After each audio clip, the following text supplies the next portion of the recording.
Olha, vamos direto ao ponto. Existe um mercado bem escondido, sabe, onde dados pessoais são a mercadoria. E é sobre isso que a gente vai conversar hoje. A ideia aqui é entender como esse mercado funciona e, o mais importante, como é que a gente pode se defender. Porque, no fim das contas, isso afeta a vida de todo mundo, sem exceção. E o ponto de partida para essa nossa conversa é essa ideia aqui, que é fundamental.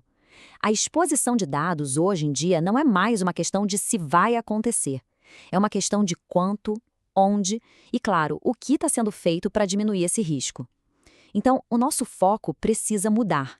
Em vez de ficar tentando evitar algo que é quase inevitável, a gente tem que aprender a gerenciar esse risco. E de forma inteligente. E olha, isso aqui não é roteiro de filme de ficção científica, não. É um mercado real, que funciona 24 horas por dia, 7 dias por semana. E nesse mercado, a informação pessoal virou um produto. Nossos dados eles são coletados, organizados, empacotados e aí vendidos como se fossem ferramentas.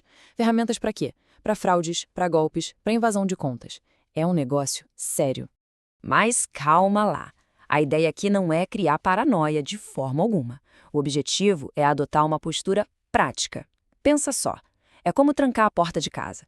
A gente sabe que isso não elimina todos os perigos do mundo, né? Mas reduz e muito a chance de um problema acontecer. A lógica é exatamente a mesma. A gente precisa diminuir o que se chama de superfície de ataque, ou seja, a nossa área de exposição. Tá, mas por que quase todo mundo está vulnerável, então? Bom, o primeiro motivo é um hábito que, nossa, é super comum, a reutilização. Sabe aquilo de usar o mesmo e-mail, a mesma senha, o mesmo telefone e um monte de serviços diferentes? Pois é, isso cria um único ponto de falha. Se um desses serviços vaza os dados, todos os outros que usam a mesma combinação podem cair juntos. É o clássico e perigoso efeito dominó. E agora vem uma parte que é, assim, fascinante e um pouco assustadora. O que chamam de efeito Lego.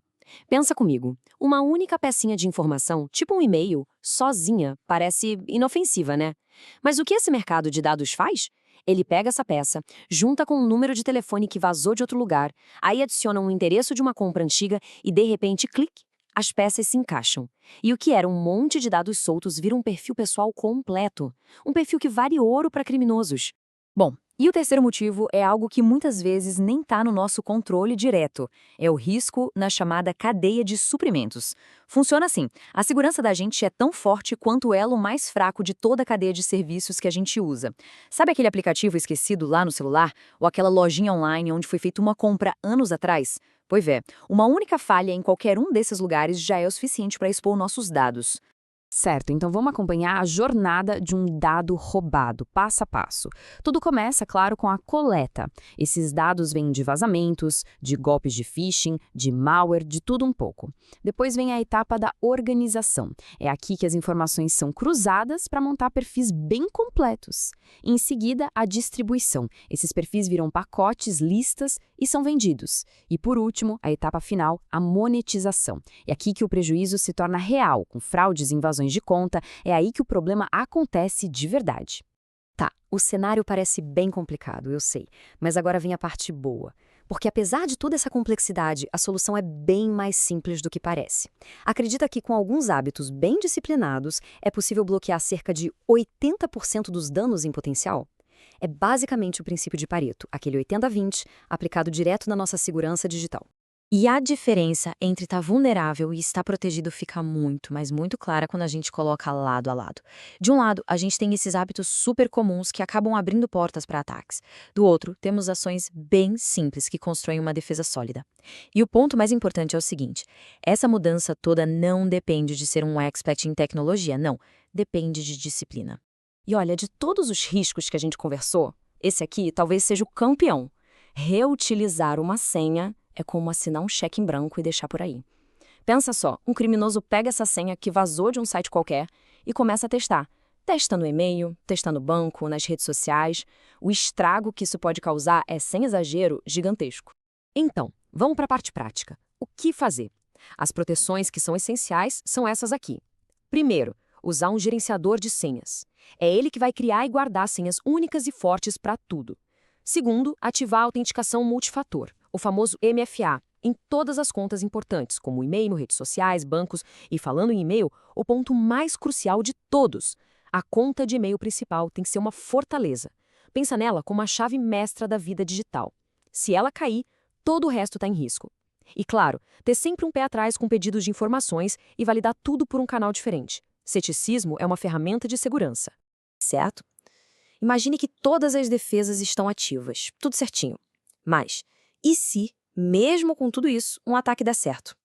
Porque, vamos ser sinceros, nenhuma defesa é 100% à prova de falhas. É exatamente nesse ponto que o jogo muda. A gente sai do campo da prevenção e entra no campo da resiliência. A pergunta passa a ser: como a gente se recupera do impacto? E para construir essa resiliência, a estratégia se baseia em 2 objetivos bem claros. O primeiro, limitar o dano. Ou seja, se o invasor conseguir entrar, o acesso dele tem que ser o mais restrito possível. O estrago tem que ser mínimo. O segundo objetivo, permitir uma reação rápida. Isso significa ter as ferramentas certas para detectar o problema assim que ele acontece e agir na hora para conter a situação. E se tem uma única coisa para a gente guardar dessa conversa toda, que seja isso. O fator que mais derruba as vítimas de ataques digitais é o tempo de reação. Uma resposta rápida, ágil, é o que separa um probleminha, um susto, de uma crise gigantesca. A diferença entre um transtorno e um desastre, muitas vezes, é uma questão de minutos. E para quem precisa de um nível ainda maior de segurança, como no caso de empresas, por exemplo, as defesas avançam um pouco mais.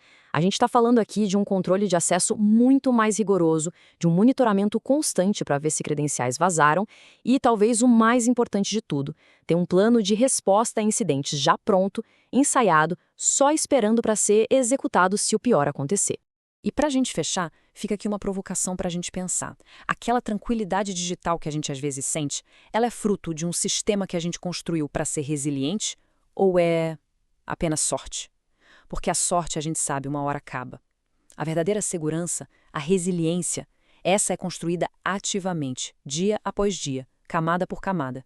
Então a pergunta que fica no ar é: a vida digital que a gente leva é realmente resiliente?